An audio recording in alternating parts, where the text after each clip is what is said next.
Salam sejahtera bagi kita semua. Shalom. Jumpa lagi dengan Pendeta Fransisang. Saat ini kita mengikuti tayangan isu inspirasi surga. Dan inspirasi surga kali ini akan berbicara tentang hukum tabur tuai. Apa itu yang perlu kita ketahui tentang hukum tabur tuai? Mari kita ikuti sama-sama tayangannya. Tuhan Yesus memberkati. Selamat menyaksikan. Shalom saudaraku, bertemu lagi. Senang sekali menyapa Bapak Ibu saudara-saudara di mana saja berada yang sempat menyaksikan tayangan isu. Dan pembahasan kita kali ini adalah hukum tabur tuai. Sebelum kita mendengarkan firman Tuhan kali ini, saya mengajak Bapak Ibu saudara-saudara sekalian untuk berdoa. Kita berdoa. Bapa kami di dalam kerajaan sorga, terima kasih untuk berkat-Mu. Saat yang indah ini Tuhan, kami akan mendengarkan firman Tuhan. Biarlah Roh Kudus akan menolong kami untuk memahami maksud dan rencana-Mu dalam hidup kami. Berbicaralah kepada kami karena kami telah siap untuk menikmati firman-Mu. Di dalam nama Yesus kami berdoa. Amin. Saya berada di pantai Ujung Sidrap. Pantai atau lokasi milik dari Mbak Indar. Lokasinya cukup luas, saudara. Dan di sini kami pernah mengadakan kegiatan perkemahan. 3 jemaat, Bambalu, Bunga Diri, dan Mangkutana.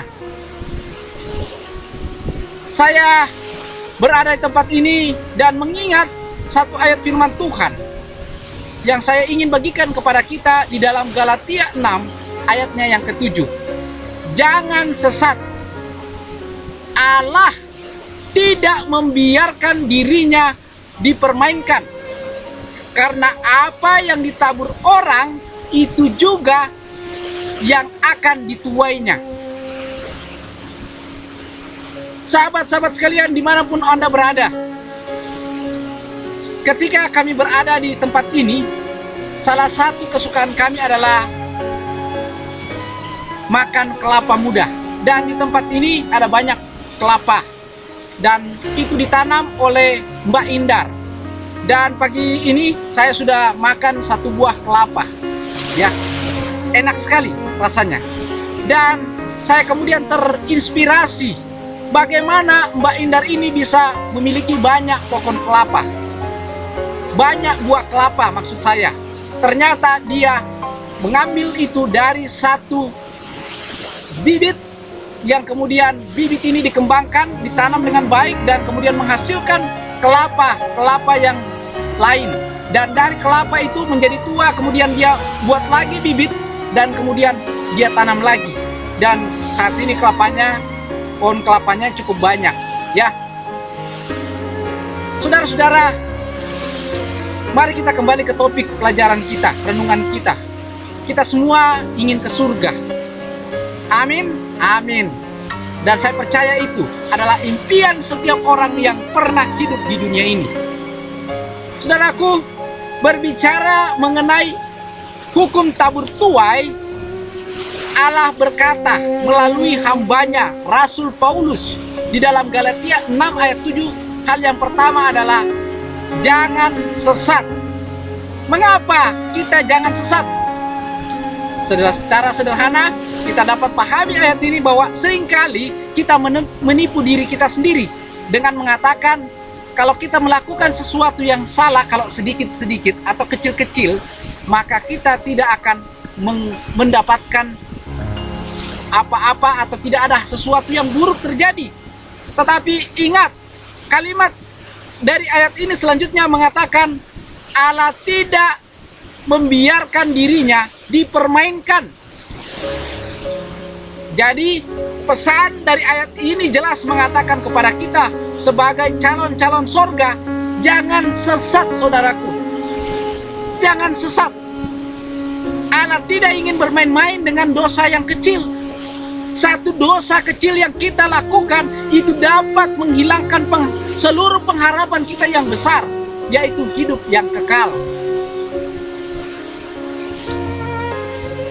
Berbicara mengenai hukum tabur tuai lebih lanjut lagi adalah seringkali kita melakukan satu kesalahan-kesalahan kecil terhadap sesama kita. melakukan satu dusta kecil, ya, seorang anak berdusta kepada orang tuanya demi menutupi kesalahannya, seorang suami berdusta kepada istrinya demi menutupi kesalahannya, seorang istri atau seorang ibu membohongi suami dan anaknya demi kebaikan, tanda kutip katanya. Tetapi Allah berkata tegas dalam ayat ini, jangan sesat saudaraku, hanya karena masalah kecil, jangan sesat. Sedangkan masalah kecil saja jangan sesat, apalagi masalah yang besar. Karena prinsip tabur tuai, ya, benih ini hanya satu, tapi kalau sudah ditanam dan kemudian dia bertumbuh menjadi besar, dan kemudian dia menghasilkan bukan hanya satu kelapa, saudaraku.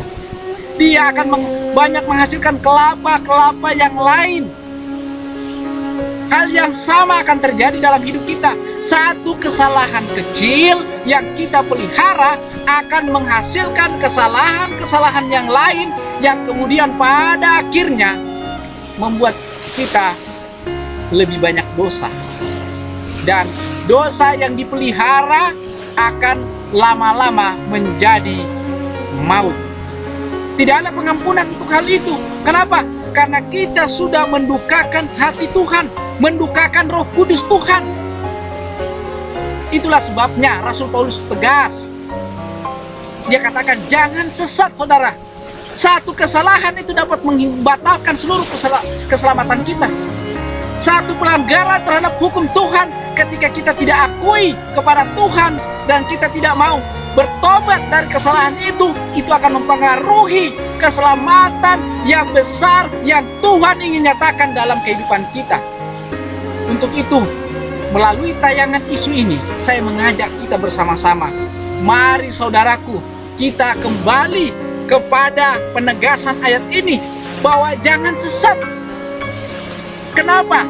Oleh karena apa yang kita tabur, apa yang kita tanamkan, akan kita peroleh hasil yang banyak. Kalau kita menanamkan hal-hal yang buruk dalam hidup ini, kita akan memperoleh banyak hal-hal yang buruk, lebih banyak dari apa yang kita lakukan dalam hidup ini. Tapi coba saudara bayangkan, kalau kita menanam hal-hal yang baik dalam hidup ini, satu kebaikan itu akan terus diingat bahkan sampai masa kekekalan. Upah kita tidak akan hilang. Untuk itu saudara-saudara sekalian, jelas hukum tabur tuai ini mengajak kita bersama-sama bahwa mari kita menabur bibit-bibit yang baik, menabur kebaikan di mana saja kita bisa lakukan, membagikan kebenaran Tuhan di mana saja bisa kita lakukan. Maka kita akan melihat ada banyak orang-orang yang akan menikmati keselamatan, dan kita akan berbahagia kalau banyak orang yang diselamatkan. Bukankah itu kerinduan kita bersama? Saudaraku, mengakhiri renungan firman Tuhan saat ini, saya mengajak kita sama-sama untuk berdoa. Mari kita berdoa. Bapa kami dalam kerajaan sorga, kami bersyukur berterima kasih untuk kesempatan yang indah di mana kami boleh merenungkan firman-Mu. Terima kasih untuk mengingatkan kami untuk menabur hal-hal yang baik di dalam hidup ini, sehingga kami akan menikmati banyak kebaikan. Dan kami percaya bahwa Engkau tidak akan melupakan apa yang baik yang kami lakukan selama kami hidup ini. Dan kami percaya jikalau kebenaran-kebenaran Tuhan kami taburkan di seluruh dunia ini, maka kami akan melihat banyak orang-orang yang akan menikmati hidup yang kekal. Dan kami pun akan bersuka cita untuk hal itu. Memberkati sahabat-sahabat kami yang menyaksikan tayangan isu ini. Biarlah berkat-berkat Tuhan akan melimpah bagi mereka. Mereka menjadi penabur-penabur benih yang baik. Sehingga dengan demikian mereka akan memperoleh banyak kebaikan yang datang dari Tuhan sendiri. Terima kasih ya Tuhan untuk segala berkat-Mu yang Kau berikan bagi kami. Kami telah berdoa dan bersyukur di dalam nama Tuhan Yesus Juru Selamat kami yang hidup. Amin. Saudaraku, sampai bertemu di dalam tayangan isu yang berikutnya. Tuhan Yesus kiranya memberkati Bapak Ibu di mana saja saudara berada. Dan biarlah tayangan ini akan menjadi berkat rohani bagi kita semua. Sampai bertemu pada tayangan isu selanjutnya. Tuhan Yesus memberkati. Shalom.